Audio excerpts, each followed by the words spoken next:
Closing out MHacks 4 will be John Maeda, a design partner with Kleiner Perkins Caufield Byers, who plays a major role helping entrepreneurs and companies incorporate design into their nascent corporate cultures.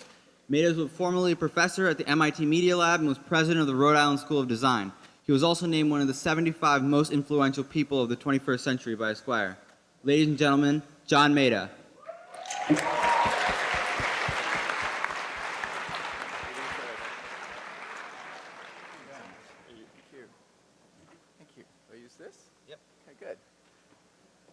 Hi, everybody. I know you guys have some really serious business to take care of, but thanks for the chance to talk to all of you. I've been following you guys on Twitter and watching you guys sort of barely awake and happily eating all kind of strange foods. And I've enjoyed that most heartily. I want to note that the neat thing about this thing is that we didn't have this thing 20 years ago, but all kind of things happen. Like I noticed like in the last 5 minutes, Baratunde Thurston, the bestseller writer of How to Be Black, used to be at The Onion, just tweeted out that this is happening now. I also met a student over there from George Mason University. Where are you? From George Mason, a young woman who had said that she wanted to make a hackathon happen at George Mason. And so I DM'd the president of George Mason, who wants to talk to you guys to figure out how to do it there. So it's a kind of example of how you guys are all connected now, which is kind of awesome. I'm going to give you some background. I went to MIT Computer Science, Electrical Engineering. My master's thesis was on parallel computation for three-dimensional device simulation. And how I got to design later, I don't quite understand. But it sort of happened. But it happened because I guess I was a little bit curious. And I want to note that my curiosity is taking me into the venture capital world. I'm now at Kleiner Perkins Caufield Byers, and there's 3 KPCB fellows here, Justine Kuntz, Nicholas Hanley-Steamers, and Jeffrey Vedernikoff. You guys are here. Thanks for helping with the judging of that. I want to note that I just realized in the last, 24 hours, you guys come from all the universities out there that care about making stuff. And I wrote a whole speech about University of Michigan. And people are like, oh no, if you're not in Michigan or not. So I want to say it's broadly spoken. We're all connected, whether you're at CMU or Penn or wherever you are, Purdue, Stanford, we're all connected. So this is one America, guys. I was reading, I was sort of Googling a few things because I was so excited to be here. Because University of Michigan is a very special university. It's special because I've heard it for so often. And you wonder how I heard of it when I was at MIT. Turns out that 2 of MIT's greatest presidents came from University of Michigan. I'm going to talk about 2 of them for a second here. The first is, last year, on December 13th, there was a post on the Michigan Engineering website. You might have missed it. It said, remembering Chuck Vest. Who knows the name Chuck Vest here? Chuck Vest, thank you. Chuck Vest. Chuck Vest was the president of MIT when I was a professor there. Let me give you some, what's said on the website there.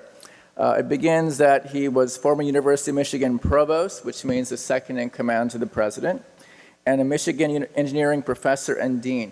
He passed away at 72. 72. I want you to note that age, because some of you may be lucky to make it into the 70s. I don't say it in jest at all, but I want you all to note that something I realized when I was in my 20s is that I was going to die someday. It's kind of a bummer, but 20, 30, 40, 50, it gets harder, 60, 70. It's kind of like one of those load average things. It gets hard when it gets there, but it happens. But Chuck Vest was an amazing person, amazing figure in engineering and science. You have to understand that people who make things love to make things. And they're so busy making things, they don't realize that people out there are making things that affect all of us. Like stuff that happens in Washington, stuff that happens in large corporations. It all affects all of us. And Chuck Vest is one of those engineers who saw the importance of engineering at the national level, how America had to see it. And for example, one thing he did I didn't know until I read this, is at the request of President Bill Clinton at the time, he chaired the committee on the redesign of the International Space Station. You know how there's that guy, Astro whatever, who's taking pictures of the Earth all the time on Twitter? It's like, whoa, you know, from the space station. So Chuck Vest, a guy who was a professor here, who led the idea that space is important, made that photograph happen. So I want to see all these effects that I kind of scratch my head and wonder about, and how I enjoyed it to get to see that happen. Anyways, Chuck Vest was the reason why I came back to MIT. Yeah, I was engineering, it was pretty good, I was making, loved to make things. But I read the alumni magazine one year, and he wrote this thing to the alumni. You know when they're asking you for money? You know, blah, blah, blah, blah, here, I would like to get some money from you. The first sentence caught me, and I gave money that year. Because he said, engineering will be the humanities of the 21st century. It was like a showstopper for me. Because that's not possible. Humanities, engineering, how do they relate? But if you look at today in 2014, engineering, making, informs culture in a way that we could never have imagined decades ago. So that is happening. His vision is a real thing. And he's someone to look up if you're ever curious, you're never busy at night, but Google his name. You'll find some amazing things he did in his lifetime. I'll note that around the time that I joined MIT, another president died. This is a sort of sad thing, but it all connects. There was a post in MIT's newspaper entitled, Jerome Wiesner's 13th president is dead at 79. Remember, 79, 70. Dead at 79. Wiesner attended Dearborn Public Schools in the University of Michigan at Ann Arbor. He received his bachelor's, master's, and PhD here. Now, what's important about him is that he was one of the first scientists who led at the national level with conscience. He worked on the Manhattan Project, which, and if any of you read about it, it's an amazing scientific project, a scientific endeavor to do science at a level that could never have been funded before. But many of the scientists who worked on the nuclear bomb loved the project for the sheer scientific possibility. But once the bomb exploded, they had to figure out what that meant in their own lives. To ever change people. They weren't normal scientists in the sense. And so Wiesner was one of those scientists who was touched by that experience of trying to figure out what science can do for wonder and what science can do for sadness as well. Dr. Wiesner worked with the President John F. Kennedy. He was the science advisor. It's kind of cool, right next to the president, advising on science matters. He also advised Lyndon B. Johnson, president as well. And he was quoted by science editor Philip H. Abelson that Wiesner accumulated and exercised more power visible and invisible than any scientist in the peacetime history of this century. Now, why is Wiesner important? Wiesner's important to me because I used to walk into this building called the Wiesner Building every day to work, the MIT Media Lab. And you know, you walk into a building, there's all these buildings named after people, you like, just sort of tune it out. But Wiesner was a very special man of MIT. And I began to, in my later years, try to understand who he was. And I actually remember meeting him when I was a sophomore. I was like wandering the hallways of MIT, and I got in this really crowded elevator, this really cramped elevator, and this old guy walks in. And it's just me and him, it's like 9 a.m., and he says to me, "So, who are you?" And I didn't know who he was. I thought someone's dad or something, you know? "Who are you?" "I'm John. Where do you live?" "I live over there in that dorm over there." "What do you study?" "I'm still a freshman, not sure what I'm doing." "Good. Keep on going." I thought, who was he? And I opened up the paper at the time, and I'm like, whoa, he's a really important guy. But that struck me how such an important person I didn't know can connect to basically anybody. Important skill to remember in life.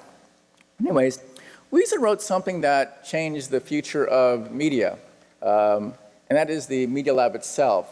But in its founding mission, you can hear this phrase, technology in support of learning and expression by people and machines.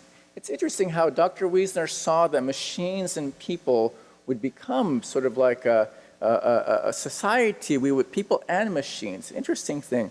Anyways, Jerome Wiesner, important note.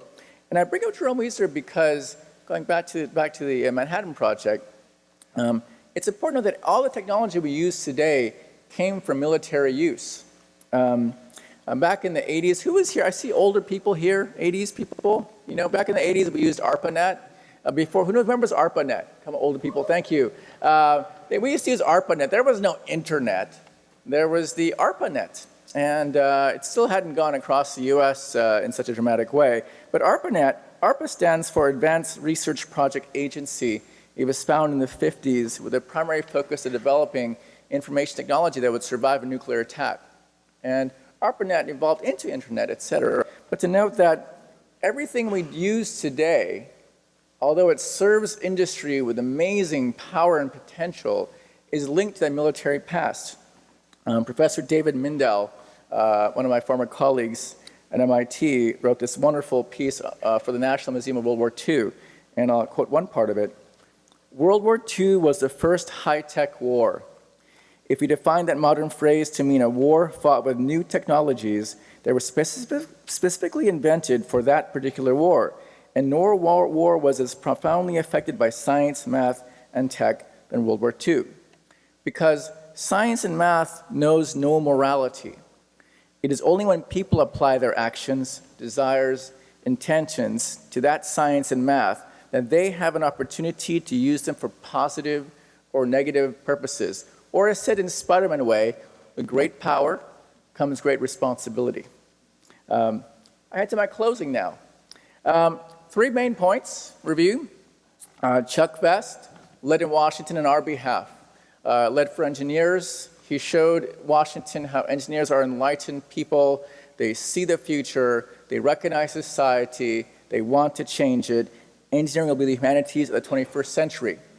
Second person, Jerome Wiesner, a giant in the sciences with the Manhattan Project, foresaw how human experience and computation would come together. Technology in support of learning and expression by people and machines.